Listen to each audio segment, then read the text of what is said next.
Assalamualaikum warahmatullahi wabarakatuh. Salam Nah, sejahtera bagi kita semua. Terima kasih untuk semua yang telah menghadiri webinar virtual ini. Pertama-tama saya ingin mengucapkan terima kasih kepada penyelenggara acara ini, yaitu Hizbut Virtual Expo 2021, dan juga event organizer untuk acara ini, yaitu Prista Media Pratama. Acara ini adalah acara mengenai webinar ASKI, Kultur Kopi Indonesia yang mencakup pembinaan, penyerapan, dan pengelolaan.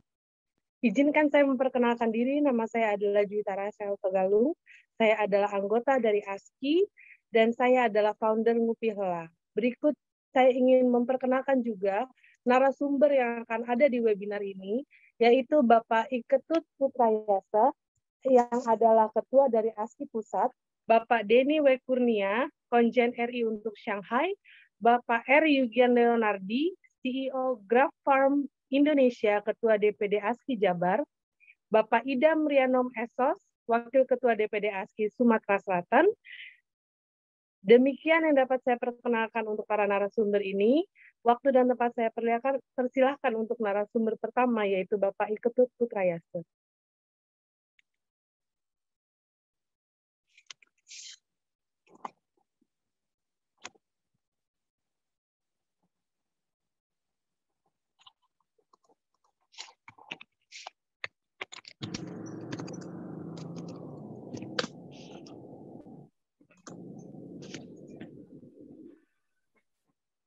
ya,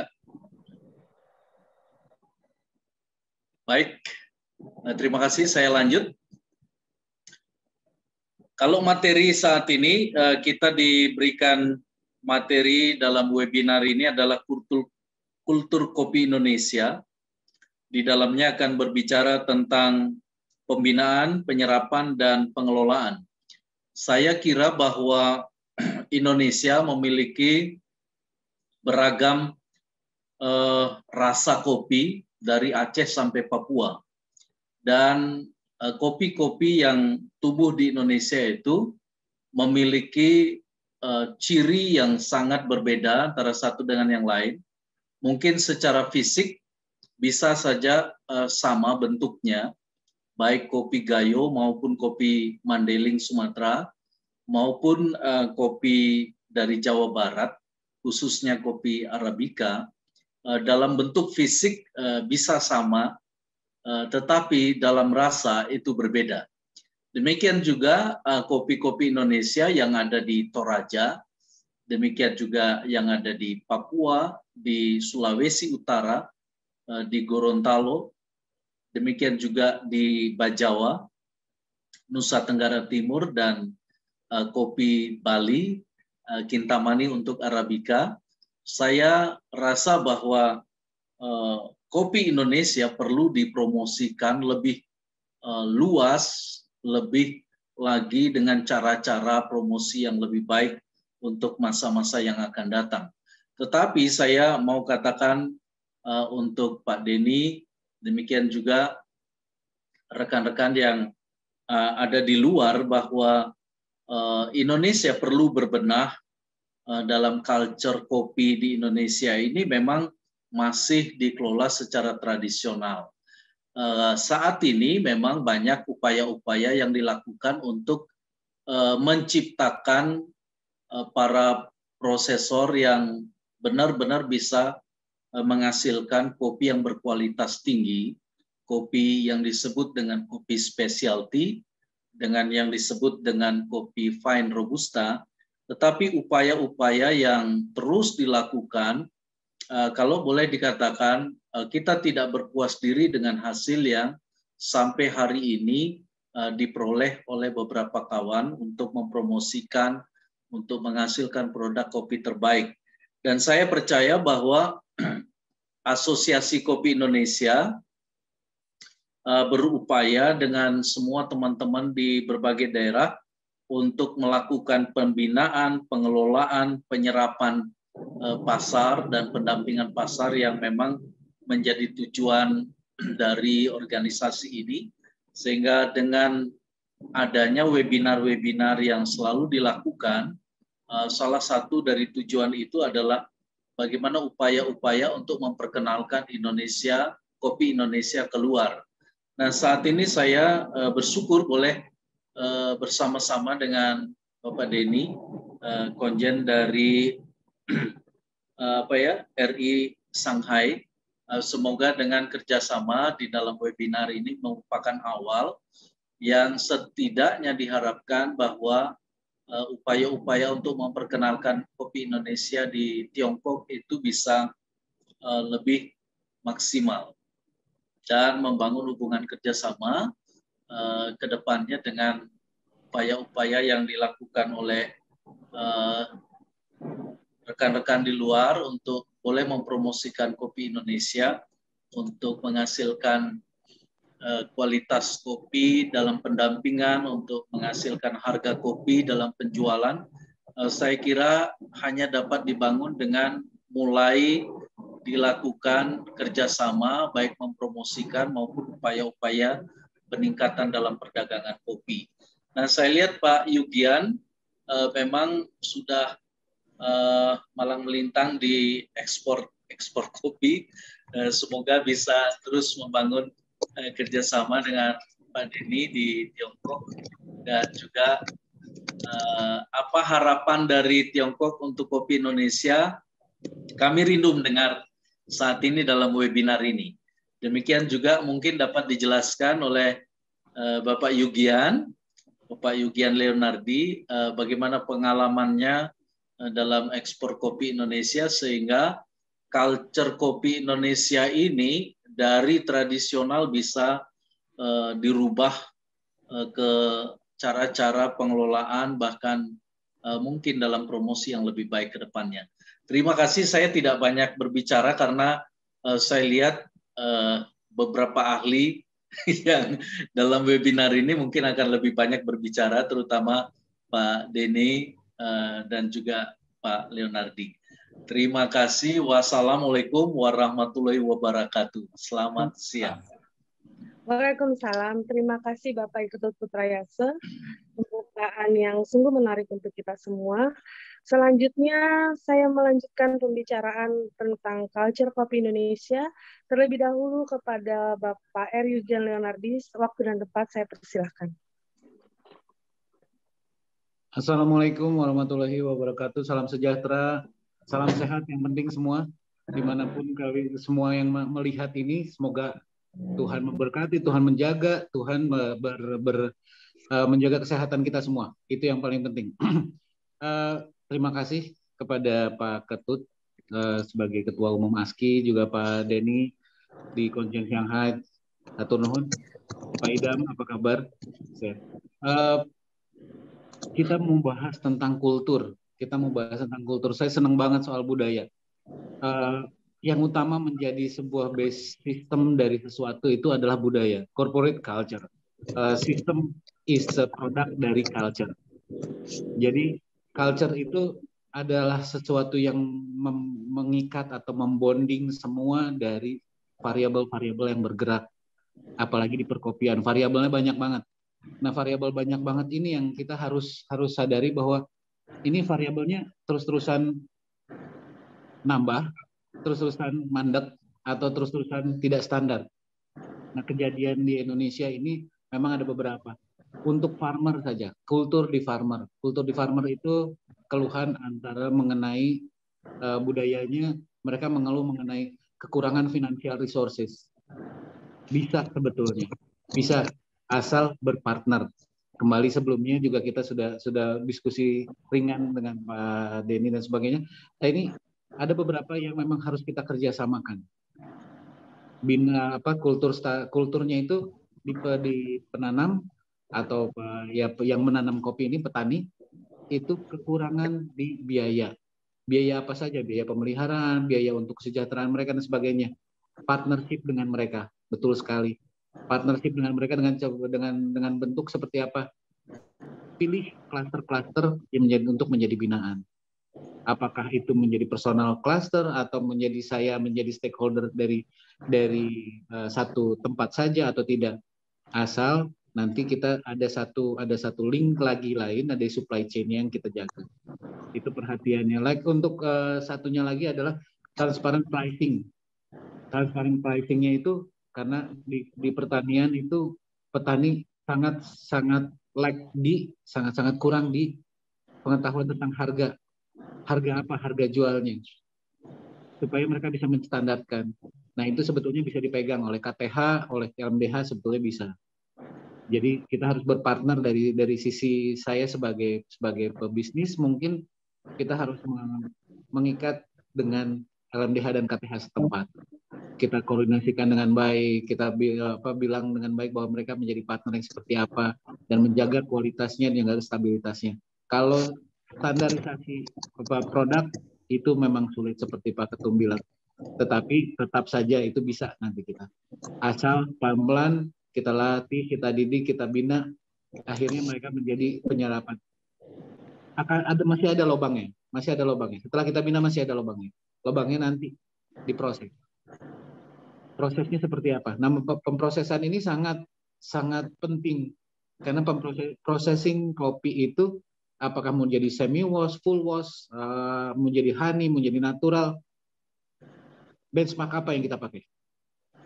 Tergantung dari, nah itu kita butuh bantuan dari teman-teman dari yang di KBRI, KJRI untuk marketing spy-nya, untuk marketing intelligence-nya seperti apa. Di sana tuh butuhnya yang seperti apa? Apakah natural? Karena untuk contoh seperti natural di Eropa Tengah itu nggak dianggap. Kita nggak bisa serang pakai natural.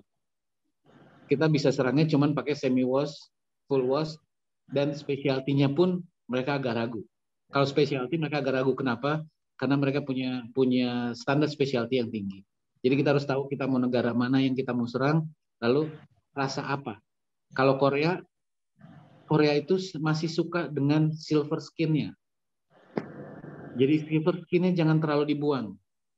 Yang nggak suka silver skin adalah Eropa. London jangan ada silver skin, ada ini bisa dimarahin, bisa ditolak.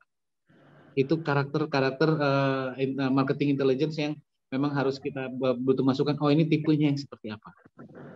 Dari cupping ternyata mereka lebih suka yang mana? Dari cupping ke serangannya kita prosesnya seperti apa? Supaya apa? Dari klaster-klaster kecil tersebut kita mendapat sebuah standarisasi produksi menurut pemprosesan dengan kekhasan khusus yang sesuai dengan market. Kalau tidak, nanti yang disukai oleh peminat ternyata kita cuma punya 1 ton. Permintaan padahal 20 ton. Yang 19 ton bukan nggak punya, tapi 19 ton kita proses dengan cara lain. Yang ternyata marketnya tidak bergerak ke sana. Mungkin itu. Jadi untuk pemprosesan kita butuh data-data seperti itu untuk nanti, kejarannya seperti apa. Lalu untuk buyer dan konsumer di Eropa sekarang lebih ke direct. Mereka kadang minta live recording. Karena COVID mereka minta live recording untuk kita bisa chat dan mereka live melihat untuk penanamannya seperti apa, pemprosesannya seperti apa. Sebetulnya pada dasarnya itu bertitik pada trust. Jadi mungkin kita harus mulai benahi bahwa pertanian kita agak lebih cantik. Tidak sekedar pertanian hanya untuk bertani, tapi tempatnya layak dikunjungi, layak menjadi nilai value yang lebih, bahwa mana titik-titik pemandangan yang bagus. Karena pada saat ini pun juga porsi dari pariwisata itu sangat memegang. Kalau kita kopi bergerak hanya di kopi, di petani, geser sedikit. Double value. Double value-nya dengan apa? Double value-nya dengan pariwisata. Jadi mungkin nanti bila ada teman-teman yang bisa punya paketnya juga, nanti kita bisa kirim email ke Pak Konjen di sana bahwa ternyata ada wisata kopi nih yang baru. Coba paketnya seperti apa? Mungkin kita discuss. Oh, ternyata orang-orang di sana lebih suka melihat penanaman kopi, lalu memprosesnya, lalu merasakannya dengan tempat yang sangat pedesaannya seperti apa. Mungkin kita bisa show off di sana di Shanghai bahwa orang ke sini dan melihat pedesaan, melihat penanaman dan merasakannya. Experience-nya penting. Nah, mungkin kita geser sedikit ke sana. Bila perkopian itu kita harus menambahkan value added lain. Lalu untuk roastery itu sudah sangat lumayan tangguh di Indonesia sebetulnya, dengan ilmunya, dengan semua sekolahnya sebetulnya sudah. Tinggal kita menyamakan visi. Kita bikin yuk supply chain barengan, supaya penyerapan dari teman-teman di roastery ini memang dikhususkan untuk petani-petani yang menjadi binaan dari komunitas itu sendiri. Dari ASKI misalnya, komunitas ASKI itu ada teman-teman yang dari roastery, nah roastery-nya itu menghisap dari petani, petaninya petani ASKI juga. Yang standarnya kita jaga juga. Yang standarnya benchmark dari standar tersebut kita pertahankan. Pertahankannya bagaimana? Dengan nama asosiasi, dengan nama DPD dan DPC, ya pasti kita pertahankan. Asosiasi ini punya standar kopi yang seperti apa. Mudah-mudahan itu tercapai. Niat kami, tonase yang tadinya dari punya 1 hektar, 2 hektar, 3 hektar, bila kita bekerja sama barengan, dengan semua kesesuaian dari produksi, dengan kesesuaian penanaman, standarisasi market yang market minta, mungkin kita bisa kirim sekitar 7 ton, 5 ton, 10 ton, mungkin 100 ton, mungkin 1000 ton.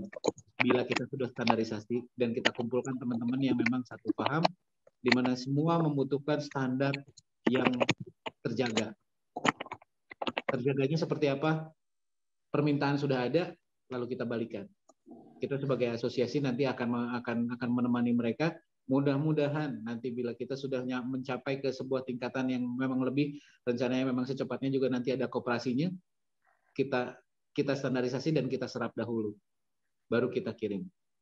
Nah, pengiriman inilah yang akan menjadi satu produk yang mungkin bisa dipercaya, bisa disimpan, bisa disimpan di sana untuk jadi etalasenya bahwa seperti apa sih kopi Jabar nih, seperti apa sih kopi Indonesia, dan bisa menjadi produk juga untuk KJRI dan KBRI di luar.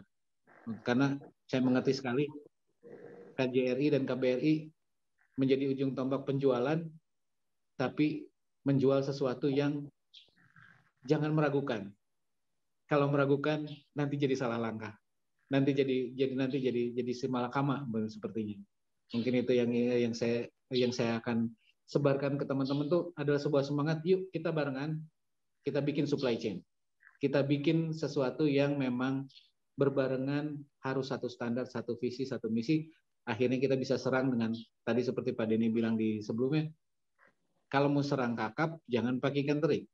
Kalau mau serang hiu, ya jangan pakai ikan kecil-kecil. Nah, bagaimana kita tidak kecil? Dengan cara kita persatuan, kita menyatu dalam satu ya standar, dalam satu sustainability dan yang memang kita bisa pertahankan. Di situ kita bisa punya senjata yang lebih hebat. Terima kasih. Assalamualaikum warahmatullahi wabarakatuh. Terima kasih atas pemaparannya Pak Rizky. Selanjutnya waktu dan tempat saya persilakan kepada Bapak Idam Rianom Esos, Wakil Ketua DPD ASKI Sumatera Selatan. Warahmatullahi wabarakatuh. Salam sejahtera bagi kita semua yang kami hormati Ketua DPP ASKI Pusat Bapak Ketut Putra Yase dan Pak Konjen di Shanghai Pak Denny. Lalu Pak Yugi dari ASKI Jawa Barat dan saya sendiri dari ASKI Sumatera Selatan, Pak Idham Rianom dalam hal ini pertama menyampaikan salam dari Pak Herlan Aspiyudin bahwa beliau mengucapkan selamat atas acara ini dan beliau sekarang lagi meninjau petani kopi di Pagar Alam dalam rangka untuk menjadikan kopi itu tidak hanya sebagai komoditi minuman tapi juga sebagai sarana kopi wisata. Lalu di sini tentang tema kita kultur kopi di Indonesia, dan ini saya sudah menyiapkan konsep untuk disajikan, yaitu konsep strategi membumikan kopi Indonesia di tingkat lokal, regional, nasional dan internasional. Yang pertama di tingkat lokal regional. Yang pertama itu adalah marilah kita beli kopi petani melalui koperasi pemerintah dengan harga di atas harga tengkulak. Lalu yang kedua, lakukan intensifikasi pertanian kopi, pupuk yang cukup, pengendalian hama, bibit unggul, dan peremajaan kebun kopi. Lalu yang ketiga, buat regulasi yang kondusif, saling menguntungkan, mudah, ringkas, dan cepat. Kemudian yang keempat, bentuk tim terpadu lintas sektor, percepatan peningkatan mutu dan promosi kopi Indonesia. Lalu yang kedua, di tingkat nasional, kita punya 6 langkah. Yang pertama, inventarisasi jumlah petani kopi yang ada di Indonesia dan buatkan database sesuai daerah masing-masing. Lalu poin yang kedua, lakukan pembinaan dengan cara penyuluhan, penambahan modal, dan diklat-diklat bagi petani kopi itu sendiri. Yang ketiga, bangun pergudangan khusus untuk menampung dan mengumpulkan kopi Indonesia dari petani di setiap kabupaten kota. Lalu poin yang keempat, bangun pabrik pengolahan kopi yang berskala modern dan representatif dengan berskala nasional. Yang kelima, bangun pelabuhan khusus untuk ekspor komoditi kopi di tingkat region, berarti region Indonesia Timur, Barat, dan Indonesia Tengah. Lalu yang keenam, lakukan diklat training khusus untuk petani dan penggiat kopi Indonesia termasuk pengusaha. Yang ketiga, di tingkat internasional. Yang pertama, lakukan MOU sister city dengan kota-kota, tidak hanya di Hong Kong, tapi juga di Timur Tengah, Uni Eropa, di tingkat Asia. Lalu poin yang kedua, lakukan kunjungan dan misi dagang dengan kota-kota yang mempunyai jaringan kopi di luar negeri, dan survei jenis kopi lain apa yang diminati di luar negeri itu. Dan yang ketiga, kita ikuti event-event festival kopi dan kegiatan perkopian di tingkat dunia. Yang keempat, cari dan dapatkan info tren kopi yang sedang diminati di tingkat dunia.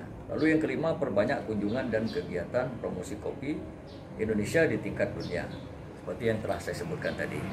Nah, inilah barangkali intisari ringkasan daripada konsep yang kami buat ini. Mudah-mudahan dapat bermanfaat bagi kita semua, baik bagi DPP ASKI maupun bagi jaringan kita di luar negeri, Pak Dubes, Pak Konjen. Dan tentu ini merupakan pemikiran dari seorang anak bangsa dari Sumatera Selatan yang mudah-mudahan bermanfaat untuk kita semua. Kami akhiri dengan mengucapkan wallahul muwaffiq ila aqwamit thoriq. Assalamualaikum warahmatullahi wabarakatuh. Salam kopi Indonesia. Baik, mungkin supaya terdengarnya lebih jelas, Pak. Kepada Bapak Jenny W. Kurnia, waktu dan tempat saya persilahkan. Terima kasih. Sudah terdengar suara saya? Dengar, Pak, jelas. Baik, Mbak Yulita, Pak Ketut, Pak Idam, Pak Yugi, Mbak Rini, dan semuanya. Saya udah mulai upload belum? Upload aja. Langsung set screen. Bisa nggak? Oke. Jadi saya presentasi itu dimulai dari, boleh ya presentasi ya? Dari PPT peta tentang yang membandingkan Tiongkok dengan Finland. Finlandia itu yang ekstrim di mana konsumsi kopi itu di atas 1.000 cangkir per tahun, RRT 6 cangkir per tahun. Artinya 150 kali lipat ya. Bisa dibayangkan jika Tiongkok makin populer kopi, 150 kali lipat permintaannya dari yang hari ini. Yang Finland itu yang hijau ya, yang hijau itu nggak kelihatan, itu dia sekitar berapa ya, 13 kilo per tahun permintaan konsumsinya. Nah, jika Tiongkok naik sampai 150 kali lipat dari permintaan hari ini, bisa seperti kebayang bagaimana opportunity-nya buat kita. Padahal Tiongkok itu secara penduduk 1,44 miliar. 2 kali lipatnya Eropa. Jadi kalau kita jual Eropa, seluruh dunia kopi berapa, kalau Tiongkok itu makin populer kopi, bisa terbayang seperti apa permintaan dunia. Tiongkok itu 4 kali lipatnya Amerika. Nah, sampai ada orang Eropa yang bilang, kami secara pribadi tidak mau orang Tiongkok populer kopi. Kenapa? Nanti nggak kebagian kopi kami. Begitu. Nah, jadi saya ingin mengatakan kepada bapak-bapak dan ibu-ibu di dunia kopi, tadi Pak Yugi menyampaikan tentang program-program dan pembenahan dalam negeri sangat-sangat urgent untuk melakukan itu sambil menunggu dunia makin besar permintaannya. Ke next yang berikut aja. Maka kita harus siap sebagai supplier karena demand itu sepertinya itu kayak unlimited gitu ya. Nah, kayak kita seperti nunggu kunci aja. Kunci yaitu bagaimana kopi Indonesia laku, bagaimana Tiongkok itu paham bahwa Indonesia itu menjual kopi dan cocok gitu ya. Jika pintu itu terbuka, maka kesempatan itu menjadi luas. Nah, di dunia kopi itu ya, saya adalah peserta perundingan kopi di International Coffee Organization dulu. Jadi ada gejala negara-negara konsumen itu menyembunyikan angka konsumsi loh. Ini lihat Tiongkok. Dia Tiongkok bilang nih dari China Coffee Association of Beijing, dia bilang bahwa 15% annual growth-nya konsumsi ya. Mungkin dia ngelihat yang periode 2008 sampai 2014. Tapi kemudian sejak 2015 dia dibikin seperti stagnan gitu permintaannya. Ada yang tidak terjawab. Bahkan di ICO pun ketika saya ikut, demand selalu lebih tinggi dari supply, tapi harga kok turun terus. Wah, macam-macam alasannya. Bayangin negara konsumen kan Eropa, lalu Jepang, Amerika. Wah, entah nggak tahu kenapa ya. Ini mungkin karena dolar itu naik, maka kami membeli kopi itu dengan harga dolar yang sama menjadi lebih rendah katanya. Value kiloannya menjadi lebih banyak, jadi jatuhnya harga buat kalian lebih rendah. Pokoknya diakalin lah gimana supaya kesan konsumsi itu tidak naik, padahal yang terjadi tidak demikian menurut saya. Selanjutnya.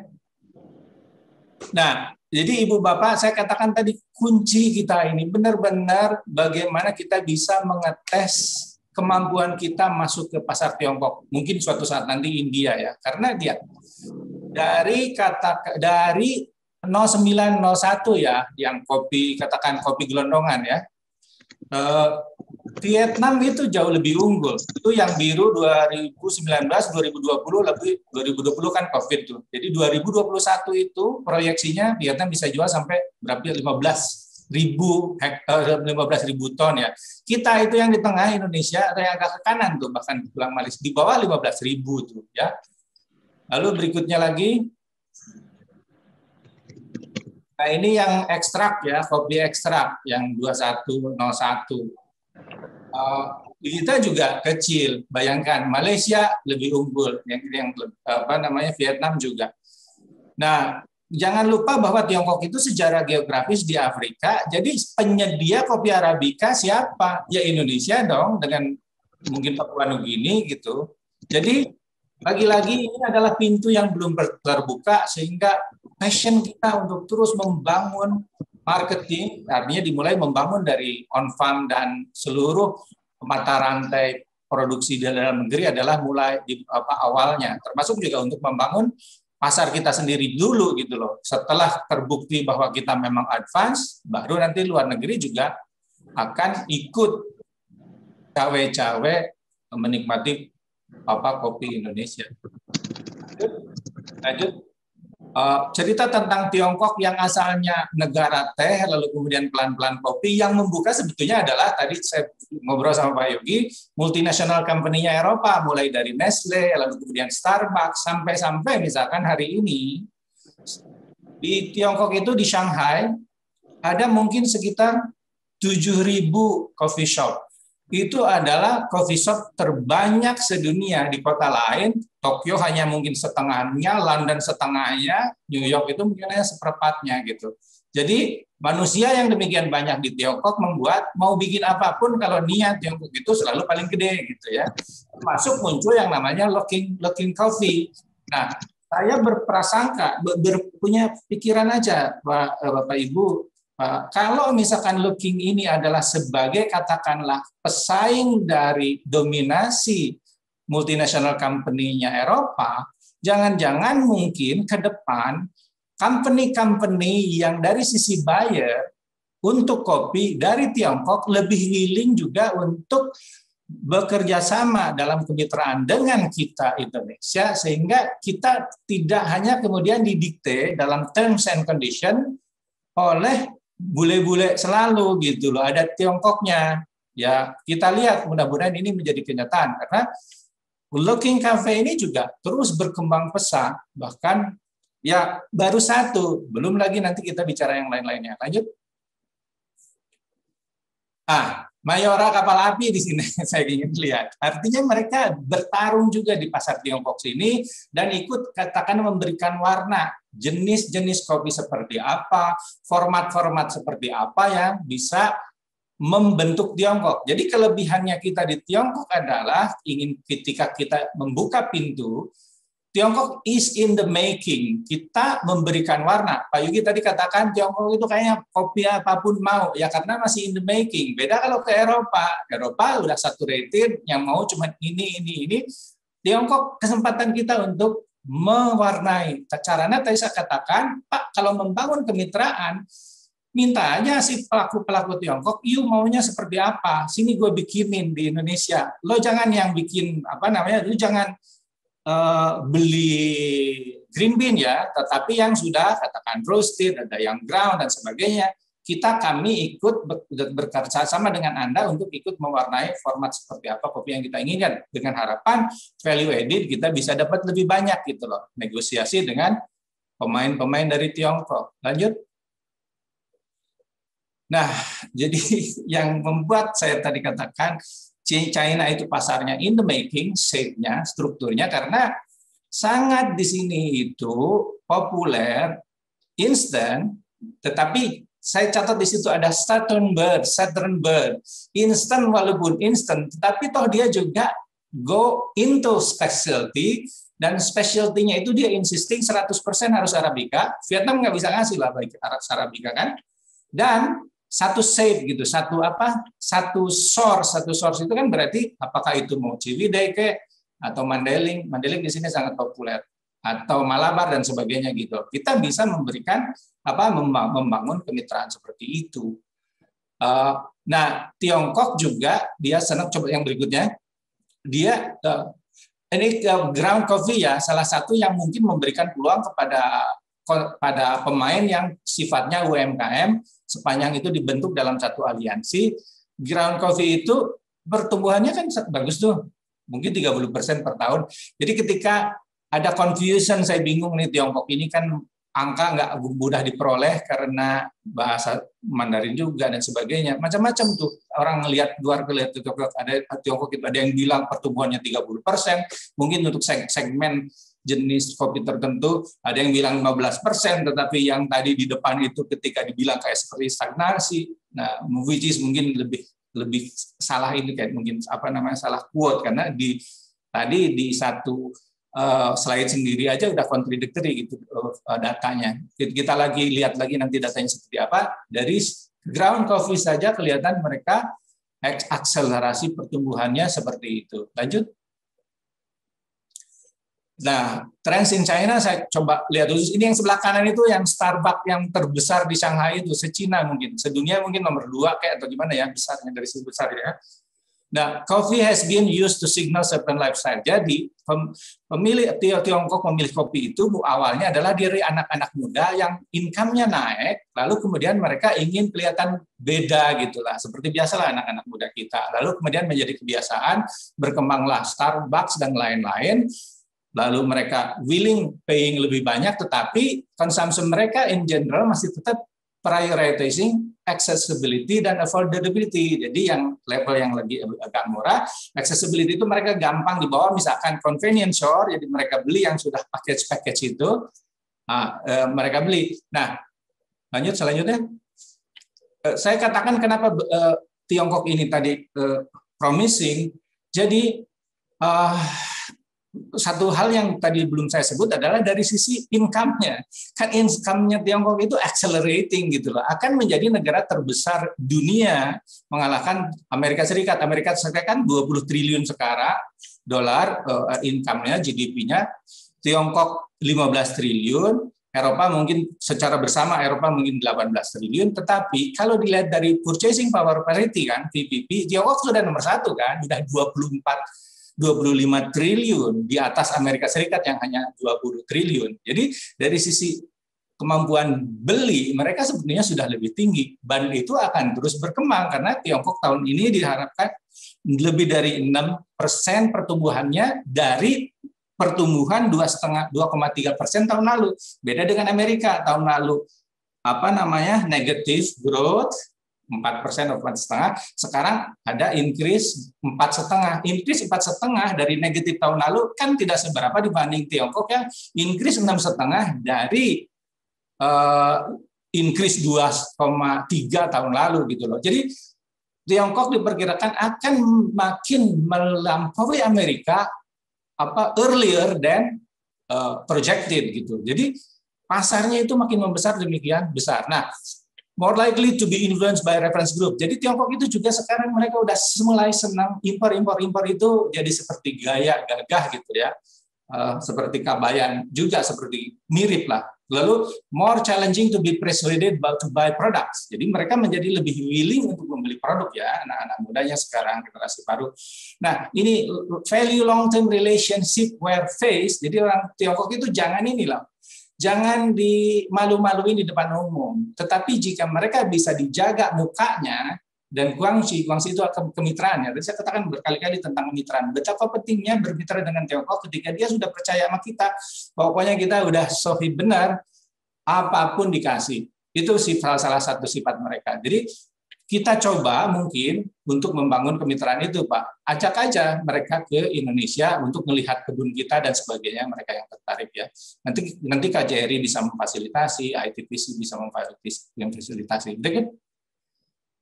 Apalagi digital juga jangan lupa udah mulai laku dan sebagainya untuk penjualan.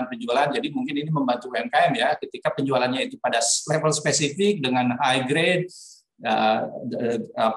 kita bisa menjual toh juga keunikannya itu bisa menarik dari sisi konsumen Cina possibly melalui platform digital. Terus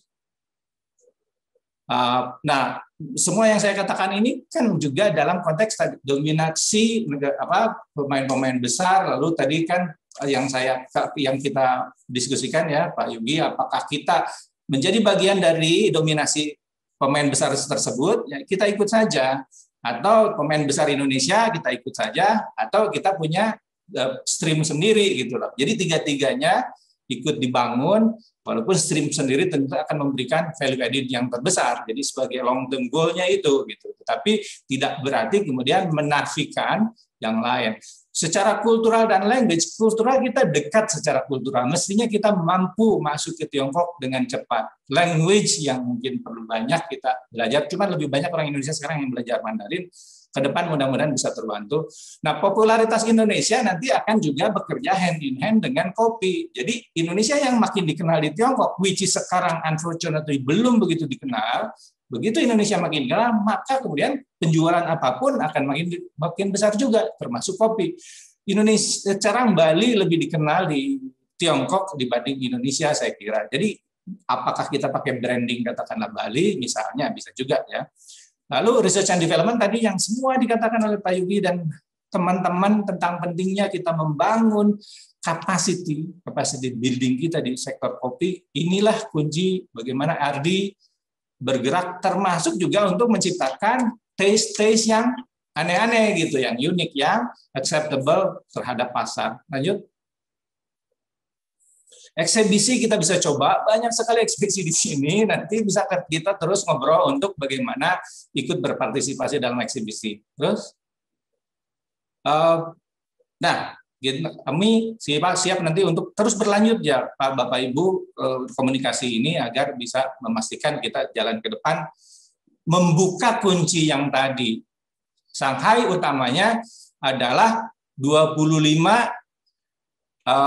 dolar ininya per kapita income-nya paling tinggi di Tiongkok. Tiongkok sendiri 10.000 ya, 10.000, Shanghai 25.000, dan bayangkan sekali lagi kalau Tiongkok dari 10.000 itu melipat menjadi 60.000 aja seperti Amerika, kan berarti naik 6 kali lipat gitu loh purchasing power-nya. Demikian Bapak Ibu sekalian, mohon maaf nih saya kelebihan waktunya.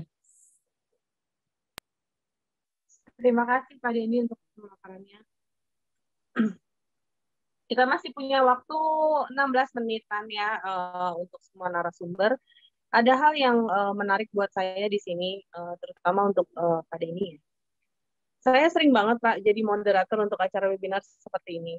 Gitu. Tapi terus terang saya sangat menghargai apapun yang sudah disampaikan, termasuk program-program yang mungkin ke depannya bisa dilakukan.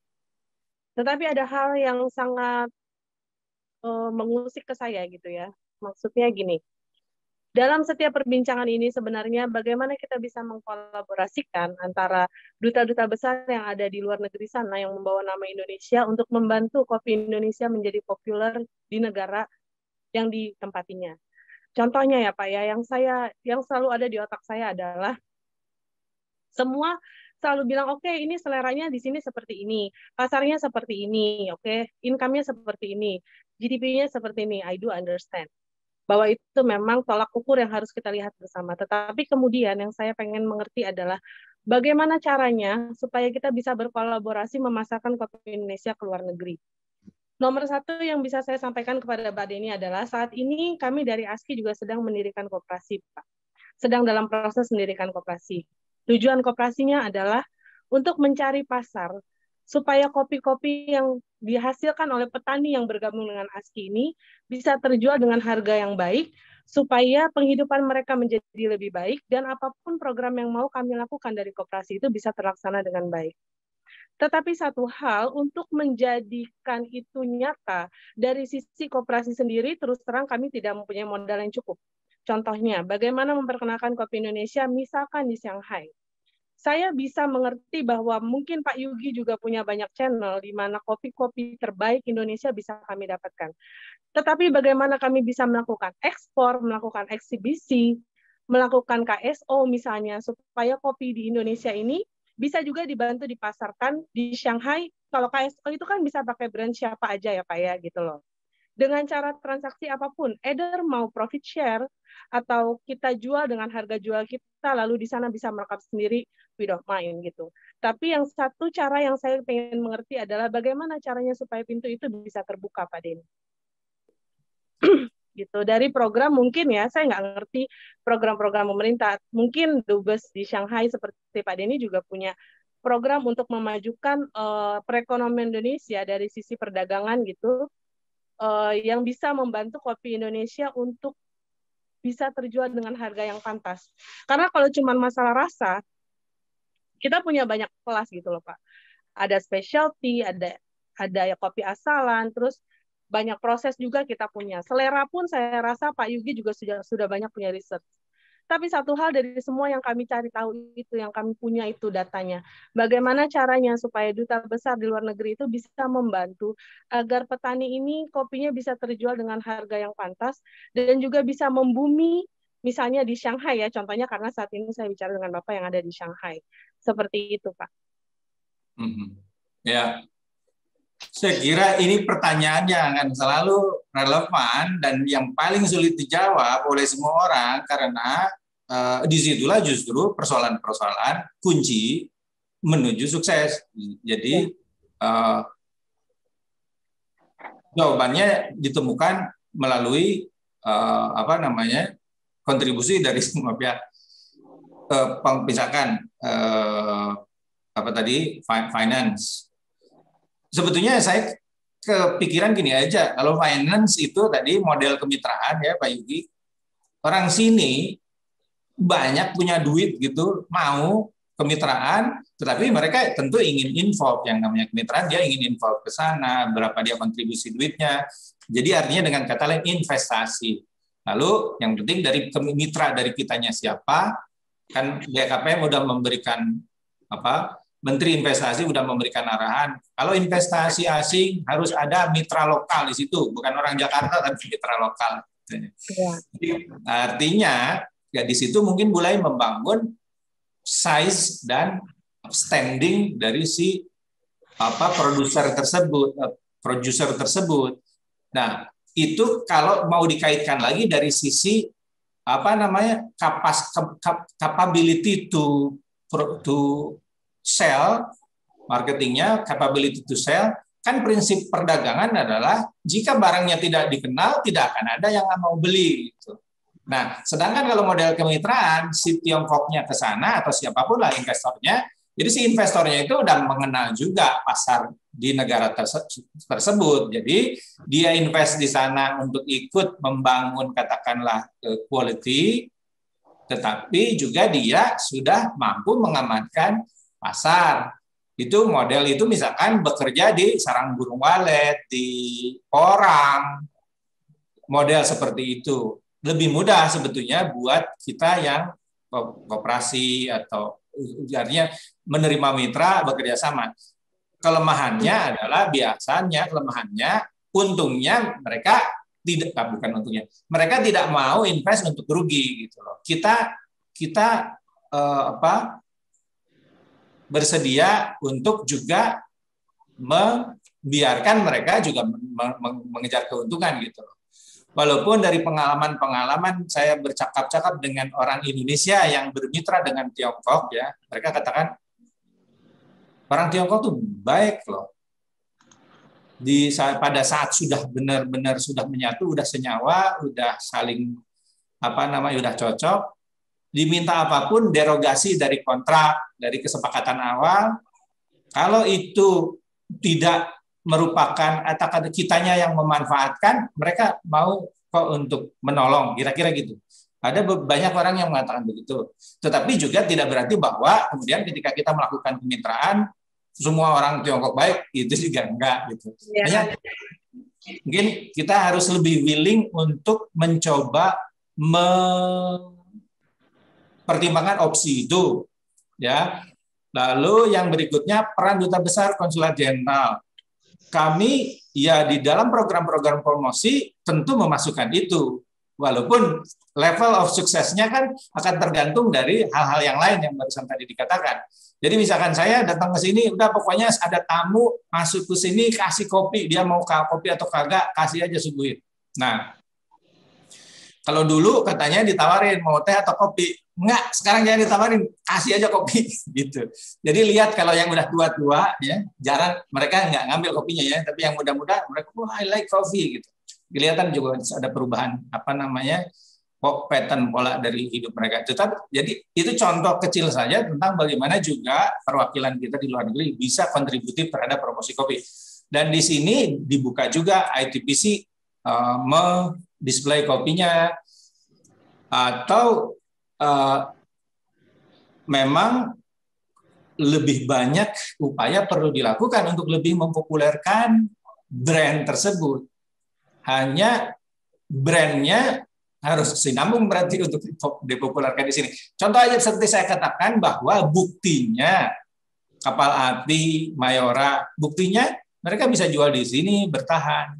Dan lebih baik ya. Bisa sebetulnya, bisa. Interesting sih. Cuman ini memang perbincangan yang nggak bisa sebentar ya Pak Denny. Ya makanya tadi saya katakan kita ngobrol terus deh, kita komunikasi terus. Ya, kita harus komunikasi terus. Kalau misalnya Bapak tidak berkeberatan untuk share, either mau share email address atau nomor telepon, kita bisa follow up kembali. Ada di PPT. Iya, karena memang waktu kita kan terbatas ya, it's only sampai jam 2 gitu loh. Nah, jadi kalau misalnya kita bisa dapat kontak Bapak, mungkin kita bisa follow up ke depannya. Apa yang bisa kita lakukan bersama untuk mempromosikan kopi Indonesia di sana, Pak. Ya. Boleh nambahin sedikit, Mbak? Monggo, Pak. Pak Denny, mungkin saya juga ada satu ide. Keberadaan kopi Indonesia di Shanghai sekarang maksudnya di KJRI sebagai pasukan depannya nih, itu segimana? Lalu kurasinya sebagai senjata, artinya kita dalam nanti kalau ada tamu untuk menyajikan kepada tamu atau sebagai gift atau sebagai apapun, itu ada segimana? Sebetulnya kita sebagai asosiasi kita willing, asal kita juga saling sama-sama membantu untuk, katakanlah ada beberapa teman yang butuh juga nilai promosi dari brand saya sudah nyampe loh di Shanghai.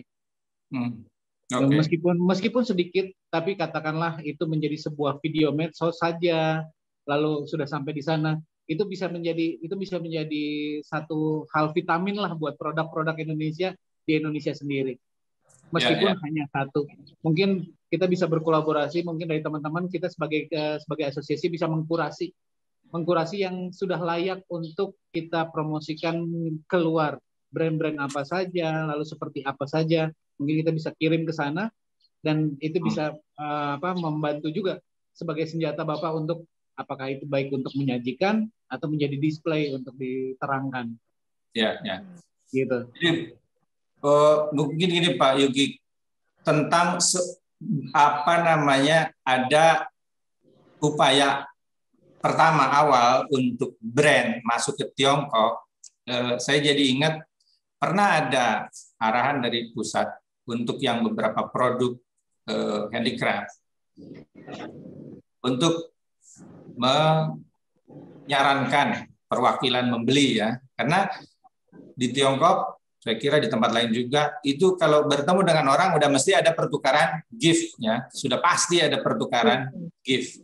Nah, tentu sebaiknya kami membeli karena kan dengan keterbatasan koperasi UKM di sana harus pola ini, model ini harus pembelian dari perwakilan. Nah, untuk memulai satu, kedua, saya bertanya juga pada ITPC, Indonesian Trade Promotion Center ya, wakil dari Kementerian Perdagangan, how successful we have been untuk mendorong penjualan kopi dari UKM. Apakah pernah ada yang sukses? Nah, saya tanya kemarin tuh, belum katanya, sayangnya. Memang belum ada yang difasilitasi oleh ITPC. Jadi mungkin kita mau pada tahap awalnya untuk bisa untuk mendorong kopi UKM tersebut. Nah, mudah-mudahan ke depan bisa ada yang terjadi gitulah ya penjualan ini. Kita dorong aja terus. Yang ketiga, ada yang namanya IDN Store. Jadi IDN Store ini adalah platform online di mana pada level kecil melalui e-commerce kita menjual ke tiga tempat, Hong Kong, Taiwan, RRT. Saya tanya, RRT sudah ada pembeli?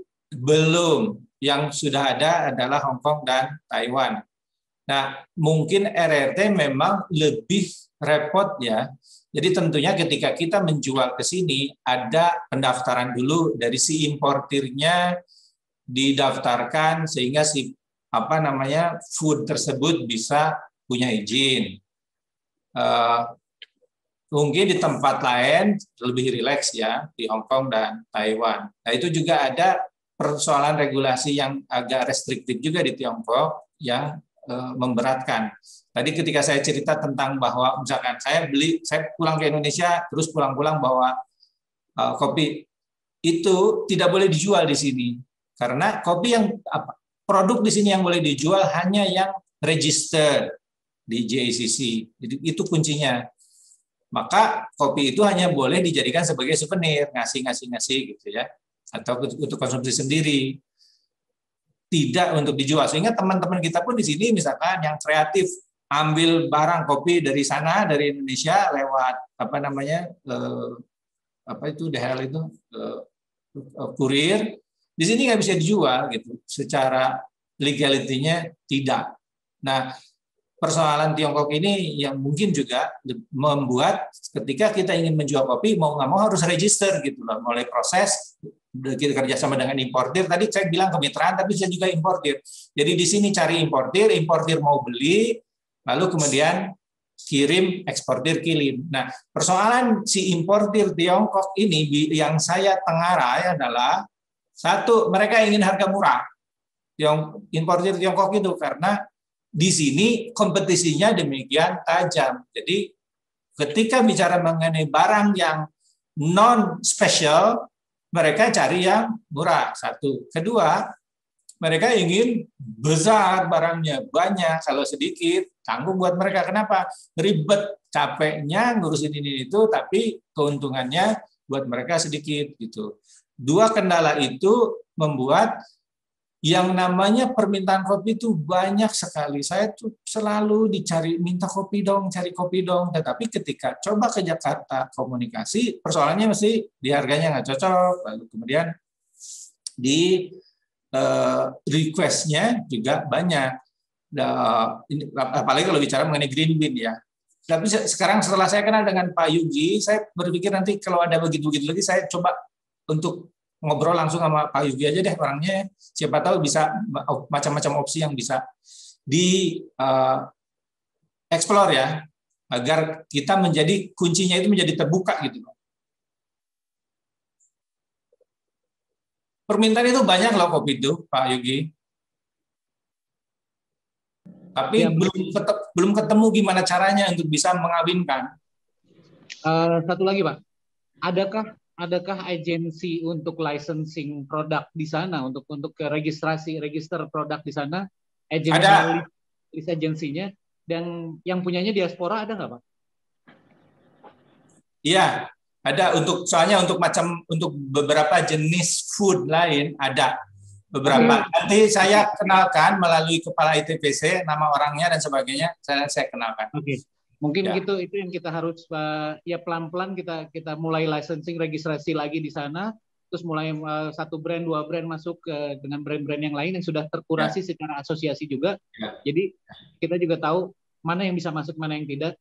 Lalu ada satu lagi opsi sebetulnya Pak, bila ada teman-teman di sana yang memang sudah mau berpartner, kita willing kok, kita kirim dahulu dan itu tidak berbayar. Nanti bayarnya bila terjual. Nah, konsinyasi ya. Iya, bila terjual. Tapi itu pun bisa dalam bentuk green bean. Katakanlah kita kirim 1 ton mix dengan yang lain kontainernya, lalu nanti kita lihat penetrasi pasarnya seperti apa. Setelah penetrasi pasar, baru nanti dia ada nilai jualnya. Kita baca dulu marketnya, baru kita. Karena market pun biasanya bertanya bila barangnya ada. Kalau barangnya ada, nggak ada dia susah percayanya. Harus barangnya ada.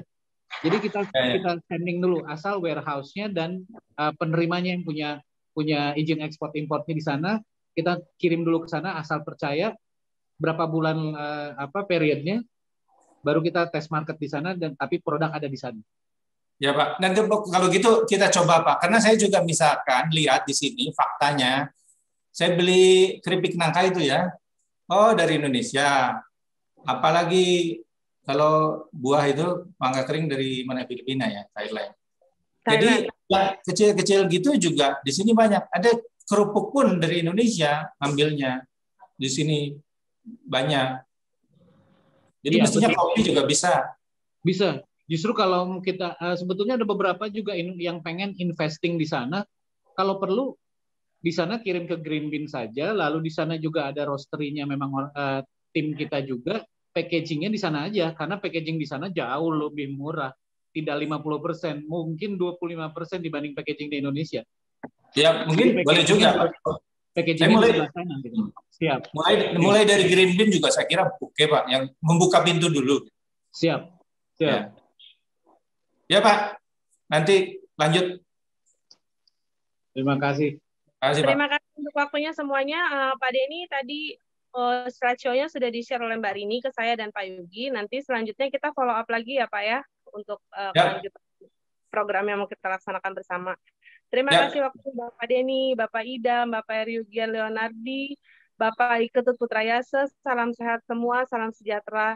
Assalamualaikum warahmatullahi wabarakatuh. Waalaikumsalam. Hatur nuhun. Sami-sami, hatur nuhun. Siap, hatur nuhun Pak Denny. Sehat.